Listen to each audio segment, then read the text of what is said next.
Well, good morning, everyone, and thank you for being here today. Over the last few weeks, our world has been jolted by one natural disaster after another. Multiple hurricanes, massive flooding, fires, two devastating earthquakes in Mexico, and even a small quake in Parley's Canyon. The images coming out of Houston, Mexico City, Puerto Rico should cause us all to stop and think if we are prepared to help our families when disaster strikes. Almost immediately after the 3.3 earthquake in Parley's Canyon, our team from Salt Lake City Public Utilities rushed up the canyon to survey area dams, ensure they were structurally sound, and they are. Our first responders and emergency management teams are constantly training and refining their response to a disaster. 4 years ago, after the first Utah shakeout, Salt Lake City grappled with the known need for massive sheltering of thousands of people after a Wasatch Fault earthquake. What we learned then was simply creating a governmental plan for initial response was impractical. Along with preparing ourselves, it is our responsibility to empower our communities to be a part of the solution, particularly in the first 4 to 5 days. Our success, our best hope, lies in the neighbors helping neighbors. With this, Salt Lake City, Utah ARC, the Salt Lake City School District, and local neighborhoods created S.A.F.E, or Schools Aid Families in Emergency Neighborhoods program. The city provided a plan and overall coordination. The Red Cross provided neighborhood management training and guidance. The preschools, or the schools in general, provided facilities, and the neighborhoods provided the personnel, the resources, and the skills. After the earthquake, the basic plan is to grab your Go kit, check in at your nearest public grade school, and organize neighbors and neighborhood groups to assist each other with basic needs. Simultaneously, the city, county, and state would coordinate family reunification communications, transportation, and so on. We began training and preparing individual school neighborhoods and realized a few things. First, the program will not work in a vacuum. Salt Lake City needed to be part of a bigger solution. Second, training and organizing all the neighborhoods was at least a 10-year process. We needed to expand this program quickly and efficiently, so we turned to our county partner to help train and launch our program countywide. Mayor McAdams is here today to go over that partnership with you now. Thank you again for being here. Thank you, Mayor. And what a great partnership it is. Over the last few weeks, as Mayor mentioned, we have seen natural disasters strike communities across this country with hurricanes.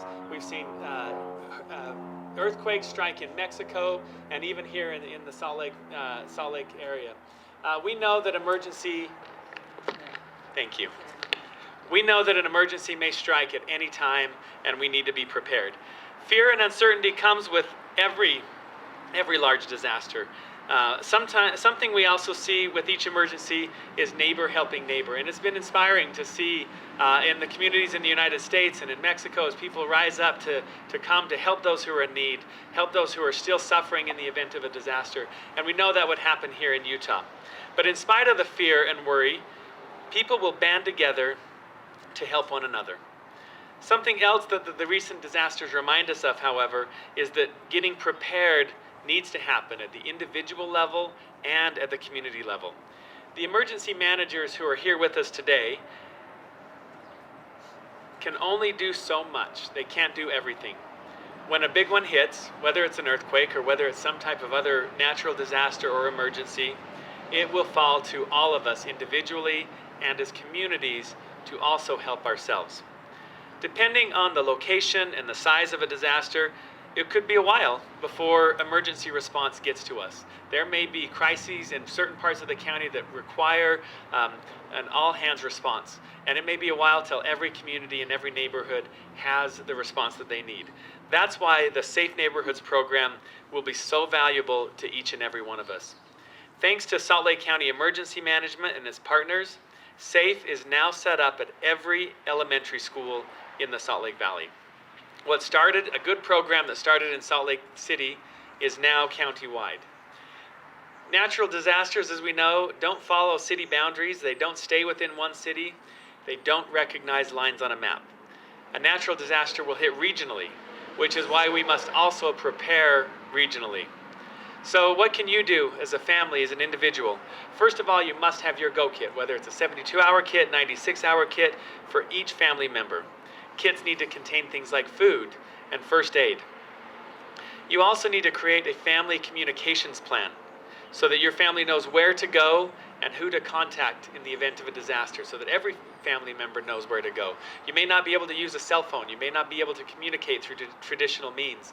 And you'll need to have a family plan about how you will be reunified as a family and respond to your individual emergency needs. Then you can tell your friends and neighbors about SAFE. Tell them to grab their kit and go to the closest elementary school. Families and individuals can visit safeutah.org to learn more about the program. But at every elementary school now in Salt Lake County is a just-in-time kit like we see right here. The contents of this just-in-time kit will inform the first person on the scene to how to begin organizing their neighborhood to prepare for response. Clint Meekum with Salt Lake County Emergency Management will go more on this shortly. A lot of work has been done in preparing for this SAFE program, and there are many organizations to thank. Every school district in Salt Lake County, Salt Lake City School District, Granite, Canyons, Jordan, and the Murray School Districts. Without their support and participation, SAFE would not work and we would not be where we are today. We want to thank the local American Red Cross. And of course, thank you to Salt Lake City Emergency Management, Salt Lake County Emergency Management, and the Unified Fire Authority who's partnered with us on this. Because of their work and commitment, we are all safer. So I'm going to turn the time over to Clint Meekum with Salt Lake County Emergency Management, who will walk us through what a just-in-time kit is. And then we have Melissa, I forget your last name. Melissa Ford, who's with us today. She's a community member who's been trained in the use of a just-in-time kit. She was walking me through a little bit how it works pragmatically right here, and then we can show you what happens. But really what would happen is you'd have somebody would come to an elementary school and they would respond. You're going to have needs to reach out into the community and find what the needs are in the community. We're going to have to organize for people who are coming to the school and may have human needs at the school.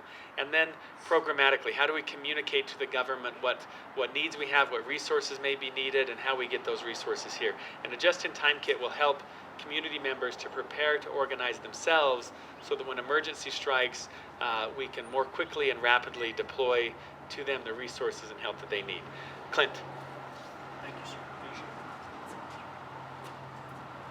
Good morning, Mayor Biskupski, Mayor McAdams. Thank you very much for all of your support for this program.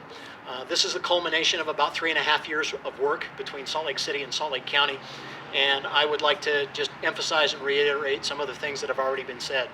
In the event of a large-scale disaster in our communities, the first responders are going to be extremely limited in what they're going to be able to do for the first initial period of that disaster. We're going to be relying on all the members of all the communities across Salt Lake County to help us out. To that end, this program's been developed in order to help our neighbors and our citizens help themselves, and by helping themselves, they help us. The basic message here is grab your kit and walk to school. The basic concept is neighbor helping neighbor. The idea is after you take care of your individual family needs and you've located your 96-hour kit, you walk to the closest elementary school, as has been mentioned.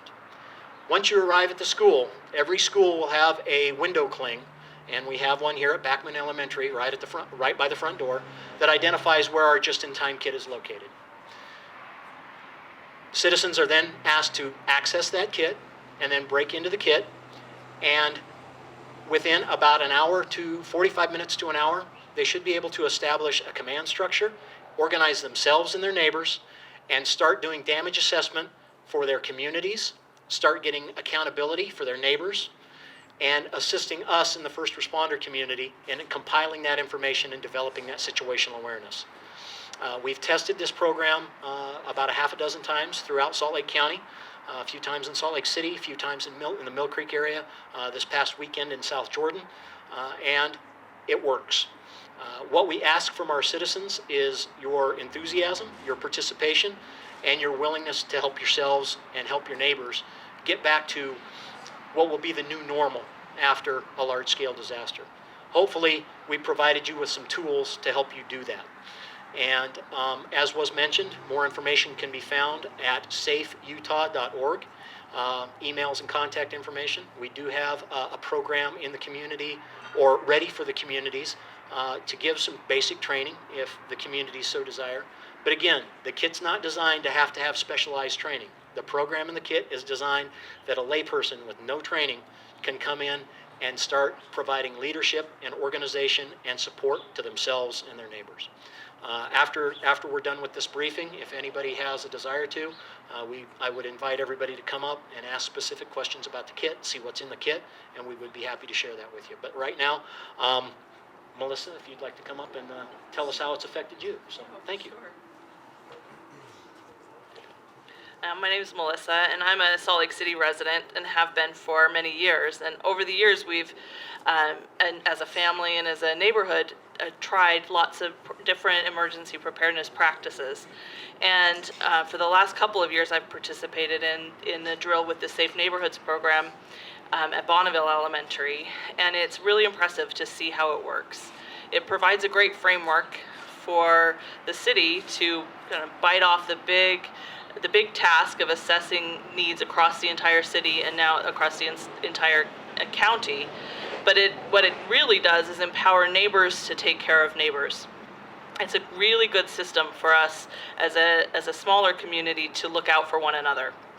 It's been really good for me to be able to communicate with my own children about where we will gather as a family and be able to be together and to assess our needs, but then also to be able to help those around us. And so we've been really grateful for this program that the city has put out. So, and thank you. So we'll open it up to questions right now, or if you want to do individual interviews, we can do it that way as well. Does anyone have questions? 142 elementary schools across the Salt Lake Valley. And the reason we chose elementary schools versus high schools and junior highs are actually very useful assets for sheltering. Elementary schools are not. So we tried to protect those assets so we can use them for other purposes. I can't speak for Salt Lake City. I'd look to John for that. For Salt Lake, for the rest of the Salt Lake Valley, we've trained approximately 120 folks. I'm John Flynn. I'm the preparedness coordinator for Salt Lake City. And some people accuse me of being the godfather of this program. But in Salt Lake City over the last probably 3 or 4 years, I would say probably in total 200 or 300 people of the 27 schools we've done trainings at in Salt Lake City. In the kit, and for those of you who might be like me, the first thing that you'll find is what we call a stop sheet. I don't know if anybody else out there is like me, where the first thing you do when you open something up is you throw the instructions away. But what we've done is we've created this stop sheet, and in it is a basic instructions on how to use the kit to form the organization. Inside the kit, you're not going to find communications devices, you're not going to find first aid supplies, you're not going to find food and water. What you're going to find are tools, checklists to help you create the organizational structure that's needed to perform the tasks to help your neighbors and help us in the first responder community. So there's also maps inside that are specific to the individual communities, as well as damage assessment forms that are standardized throughout the entire county, so we're all talking on the same language when it comes to damage assessment. Communications information on how ham radio folks can get a hold of either their local city emergency operations centers or the county emergency coordination center. So those kinds of things are what are in the kit.